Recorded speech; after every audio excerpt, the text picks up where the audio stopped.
Coming up on NonStop Local at 4, Battling Broke. We're taking a look at some of the financial factors bearing down on young Americans as they look for their footing in the modern world and why many are one financial crisis away from getting thrown off track.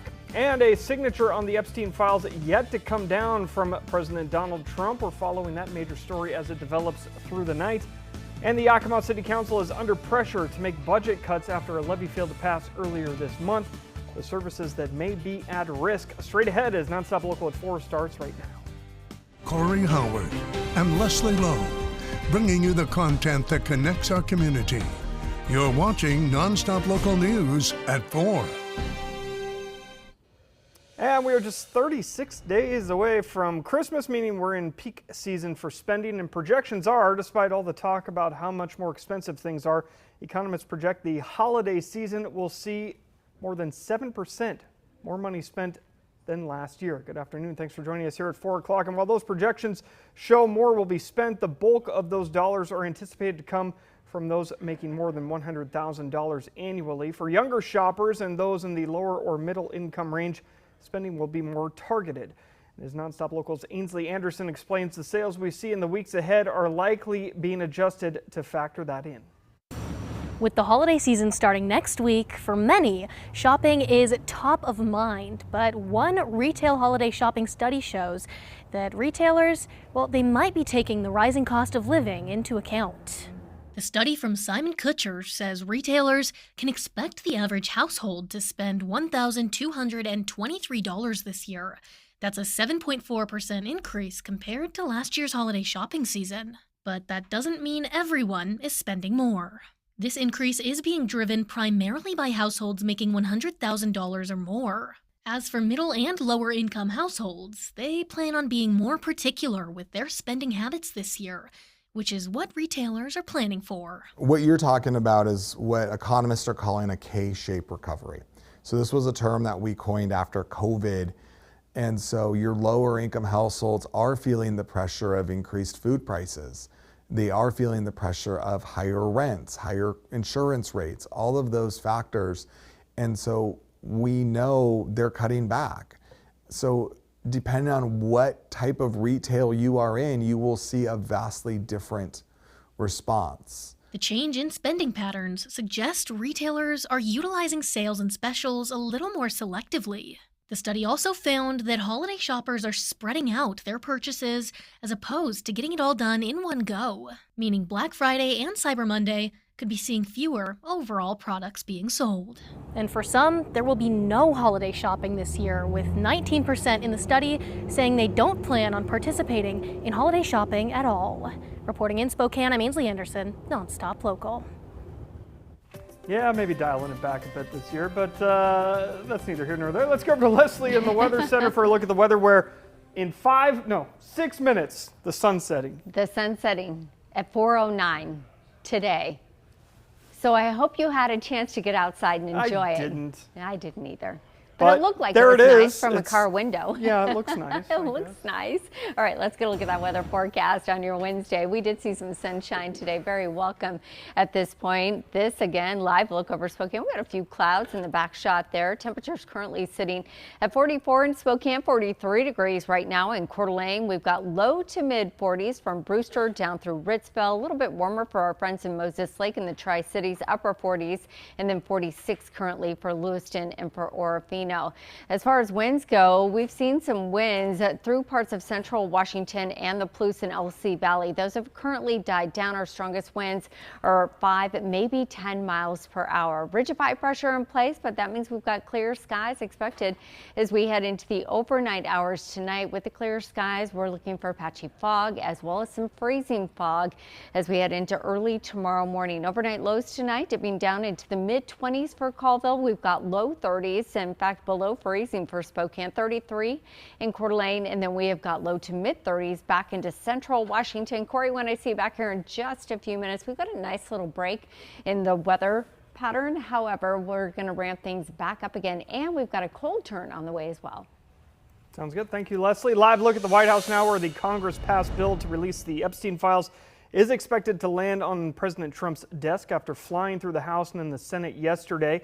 President Trump has said he would review and sign the bill as soon as it comes to him. The release comes at a tenuous time as the DOJ is launching new investigations into Democratic officials with connections to Epstein, notably Democratic Delegate Stacey Plaskett, who texted with Epstein during a congressional testimony in 2019, and former Treasury Secretary Larry Summers, who served in the Clinton and Obama administrations. For more on how these active investigations may impact the file release, here's NBC's Julie Sirkin. The Epstein transparency bill is in President Trump's hands now. Under the previous order, the bill is considered read 3 times and passed, and the motion to reconsider is considered. The bill raced through Congress yesterday after months of resistance from the White House. It's expected to force the Department of Justice to release all its documents on sex offender Jeffrey Epstein. Now the president just needs to sign it into law, which White House officials say he will do today at some point. House Speaker Mike Johnson not happy that this version made it to the president. It needed amendments. I just spoke to the president about that. We'll see what happens. Once the Epstein Act is law, the Justice Department will have 30 days to make all files public. Attorney General Pam Bondi saying today the DOJ wants maximum transparency. We have released over 33,000 Epstein documents to the Hill, and we'll continue to follow the law. So what files will be released? Well, victims' names will be redacted, and any documents dealing with an open investigation may be held back, which could include the new inquiries that began last week after President Trump directed Bondi to look into prominent Democrats. New information, additional information, and again, we will continue to follow the law, to investigate any leads. But that's a contradiction from last summer when Bondi wrote that a review of the files found no new information. President Trump has not been accused of any wrongdoing related to Epstein, but in documents and emails released by the House Oversight Committee, Epstein discusses the president and claims Trump knew about the girls. Congressman Thomas Massie, he's one of the leaders behind the bipartisan Epstein Transparency Act. He told me he believes the Department of Justice may use ongoing investigations to keep them from releasing some of those Epstein files.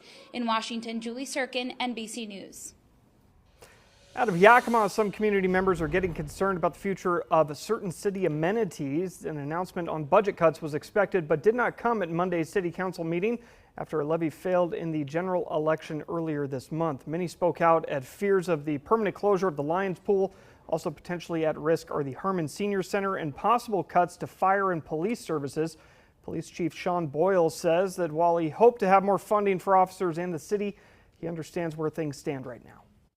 As far as funding, I would love to be able to hire 170 police officers, and I'd love to have the support of everyone in the community and our council to be able to do that. But I'm a realist, and I realize where we're at today, and so we're going to do the best we can. I'm going to try to keep the morale up in the organization because they're working ungodly hours to be able to keep our community safe. The various departments and services that could see cuts will be decided at a later city council meeting.